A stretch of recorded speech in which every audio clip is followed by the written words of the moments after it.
See, it's a different feeling when you on the motherfucking platform where you like everybody on this motherfucker grown. You ain't got to worry about what a motherfucker saying. If you can hear me, tap the screen. If you can hear me, tap the screen. Can you hear me? Mic muted. Yeah, okay. Fuck that. If you people, I tell you this, man. The top case of the day been the Lil Durk situation. It's been a lot of misinformation about the people that's involved in the Lil Durk situation. But I want to talk about a lot of strange things that go on in the world that we don't talk about. I watched a page where this dude killed. He literally killed his sister and his 2 year old niece the day after Thanksgiving. People always tell people that some family members you gotta let them motherfuckers go. And in that situation, when the mama told her daughter that her brother was a right motherfucker and that he shouldn't have had her living in the house, dude had done a year in prison and got out of prison and his sister let him come live there.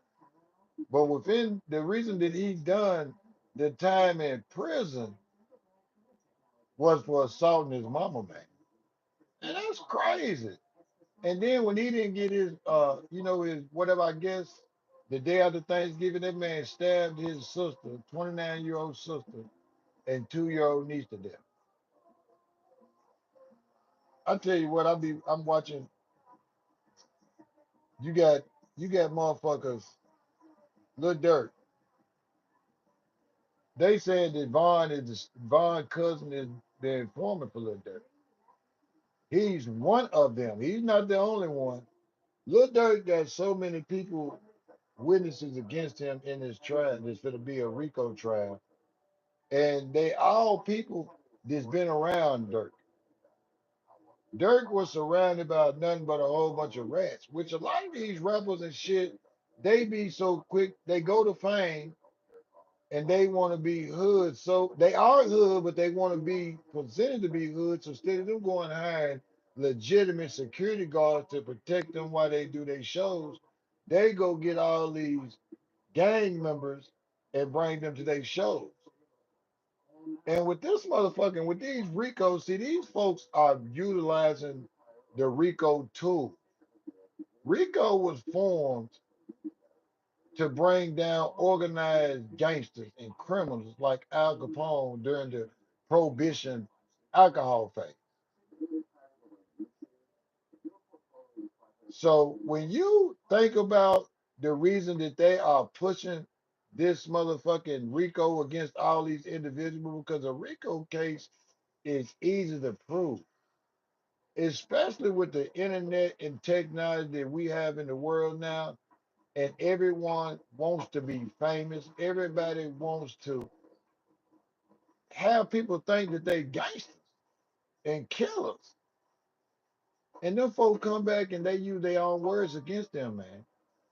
And people have sit back and forgot that if you are part of a gang, that is a crime alone by itself. If you are part of an organized street gang, Bloods, Gangster Disciples, Crips, anything that possesses a color, you are representing everybody that wears that color around the United States and other places. So them people can hold you accountable for the action of other people because of what you represent, man. And I'm reading the Little Dirk indictment, and all the paperwork that was filed yesterday for Von's cousin, Vonnie. He was filing the paperwork for the courts to separate him from Lil Durk, put him in custody because guess what?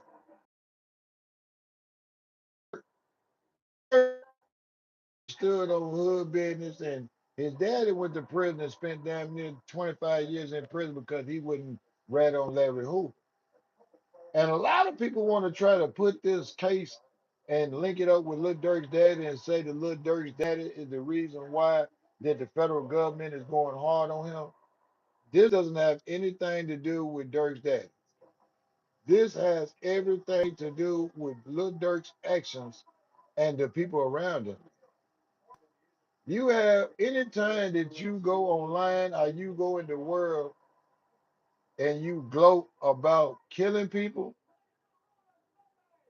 and tell stories that are true, then you're the damn fool, man. You're the type of motherfucker that deserve to be sitting in a 10 by 10 and crying every day because you put yourself there. People in this world sit back and like the next case that we're gonna talk about is the Young Dolph case. People ain't sitting back and wondering why Young Dolph, last accuser, the mastermind, ain't even got a trial date. It's because dude is a federal witness. And if y'all ain't put two and two together and realize that Young Dolph, last co-defendant, is a federal witness and he gonna be testifying against Yo Gotti. When them folk go pick up CMG and pick Yo Gotti up and put him in handcuffs, dude is gonna be the witness against him.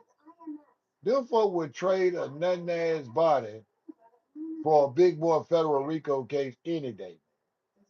If y'all ain't sit back and watched all these rats and these cowards be on these platforms like Terrence Gangster Williams and all these other motherfuckers that had 15, 20 murder cases and told on somebody and they didn't do no time. Because them folk really don't give a fuck about no nothing ass motherfucker that got killed in the streets. But if you got enough of them motherfucking nothing ass motherfuckers you can tell about, them folk gonna make deals with you. They gonna make deals with you. And that's what's happening in the Young Dolph trial. The Young Dolph case is skipped from state to federal real quick. And the reason it skipped to the federal level so quick is because them folks don't want to put Yo Gotti in no motherfucking state penitentiary. They don't want to put Yo Gotti in no state penitentiary for no murder charge. They want to hit him with a RICO charge so they can try to seize everything that he owns. Because that's what they do in RICO cases in federal courts, man. If they say that you have a RICO case that involves drugs, guns, and violence, and they saying that you are put real legitimate money into the streets and turn it into what you have now, them folks are gonna ask to seize every motherfucking cocaine white car that Yo Gotti got. Every motherfucking house that Yo Gotti own, they gonna want to seize it. And just like Young Thug, Lil Durk, them are the big fishes in these cases, man. They the big fish. And them folks will find the little peons in the pond that help bring that big fish to justice. They do it every day. You know, and a lot of people don't realize that the motherfucker that's sitting beside you in the car with that chopper in his hand might be the police.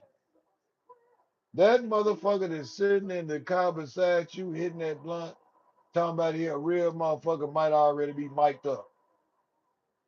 Because that's the type of world we live in now where rats and cowards dress up like it's Halloween like real niggas, man. Rats and cowards dress up like it's Halloween like it's real niggas, man.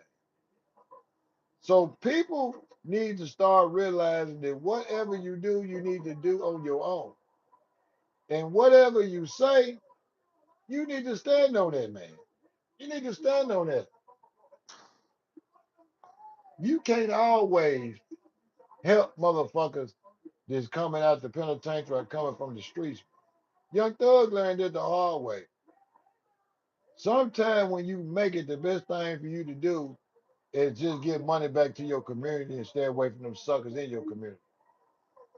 Because if you trying to help them suckers in your community and one of them suckers get bamped up on a charge, now you got a charge. Even though if you didn't have nothing to do with that. Because them folks is always gonna go after the money man. The money man is the reason why them folks start motherfucking RICO cases. Because they want the money man. So if you are a money man in a situation with a whole bunch of peons around you, you need to fire all them suckers and start your own life, man. Because people don't understand this when you get to a certain level in life, and if you're an entertainer or actor and you actually feel like someone might hurt you or harm you, they have armed security guards that work every fucking day, and most of them don't charge them at $300-400 a day. $300-400 a day to make sure that you make it where you supposed to get, and you got legitimate people with firearms that's gonna protect you and the one that you love at the times you need them.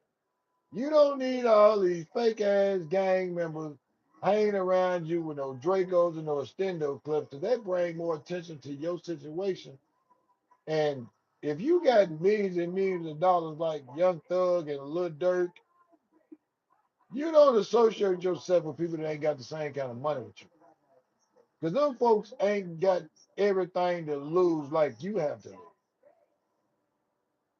The most motherfuckers sit that's watched Young Thug them sit in that courtroom for 2 straight years realize that Young Thug was still making money while he was sitting in jail because his music was still selling harder and harder every time that the case came in front of a jury. Every time that they pop Young Thug on TV, somebody listened to one of his songs. Every time that the DA them played one of his motherfucking songs, that made that motherfucker hotter to the world. But them other motherfuckers in the case, they was PR. That's why when them folks let Young Thug plead out and then they had a not guilty verdict and a guilty verdict in the end of the big boy trial, that's why the last 3-4 days, them folks been letting all them folks plead guilty to bullshit cases and get them all probation. When a week or two ago, they was offering them folks 20, 30 years in the penitentiary. Like the dude that shot up Lil Wayne's tour bus, they offered dude 20 years in the penitentiary 2 weeks ago. 2 days ago, dude got 14 years on paper with a slap on the wrist. He was in court laughing and joking because he knew that them folks, he got away.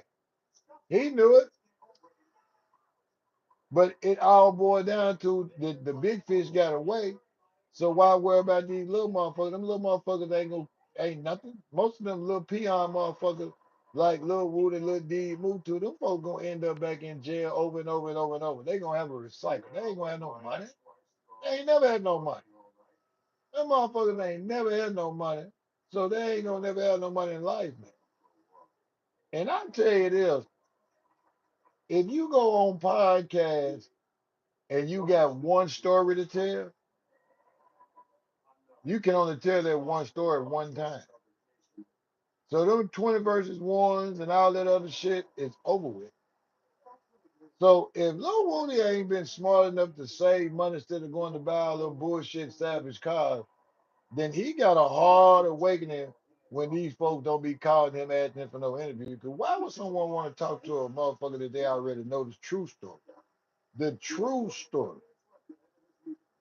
Vlad TV got that sucker on there, and the way he chopped that interview up, he made that motherfucker look like a stupid, ignorant motherfucker that he is.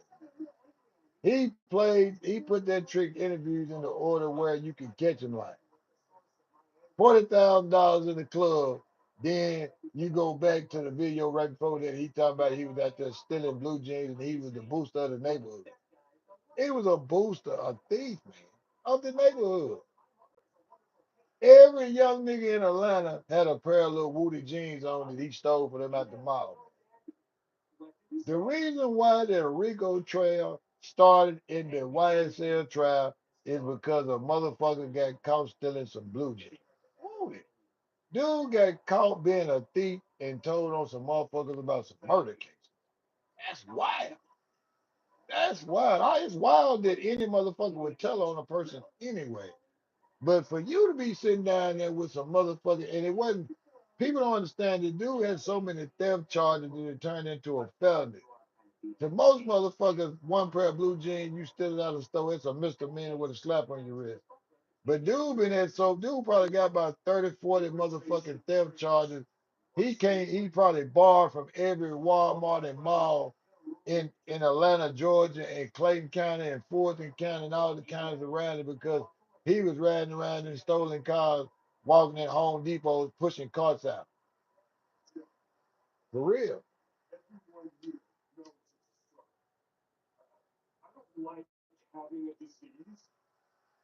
Man, I tell you this, I love YouTube, man.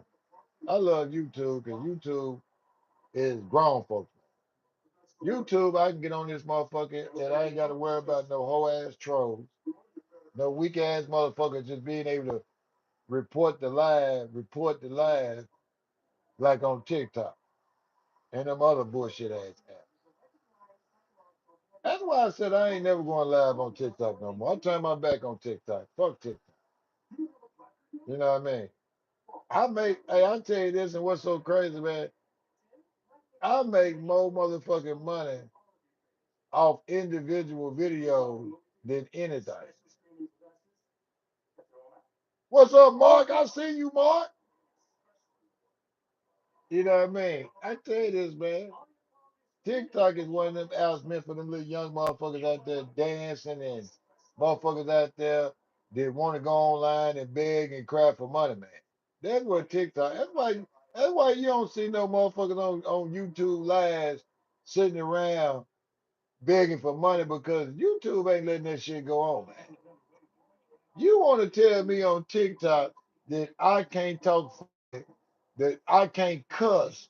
I say certain motherfucking words and I'm a grown ass man and I can't smoke and I'm over the age of 21, but I can't smoke on live. When y'all say the only reason that you can go live, you gotta be 18 years or older. So everybody that's supposed to be watching my live supposed to be grown, right? You know what I mean? So if I want to go on my live and do whatever grown folks do, I should be able to do that. You can't do that on TikTok, so fuck TikTok. I'll let TikTok do what it do and hope that motherfucker gets banned next year. A lot of these motherfuckers, I be tripping off these folks on TikTok. They be on that motherfucker. These folks might say one little word and that motherfucker go viral. They might get 30,000 subscribers or 40,000 subscribers. And then folks get online from that day forward talking about if you want to book us. Book you for what? What the fuck book you for what, man? Book you to come on here and do something like the hot chew girl. You only motherfuckers. That's the problem. People start making people famous for dumb shit, man. Dumb shit. You got motherfuckers famous for dumb shit.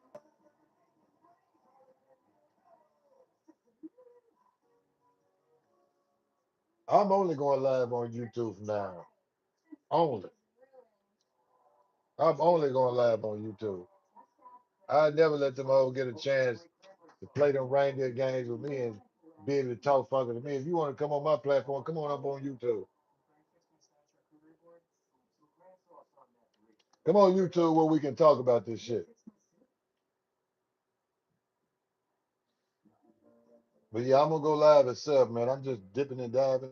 Coming to a couple of updates. We're gonna talk about a couple of news breaks at 7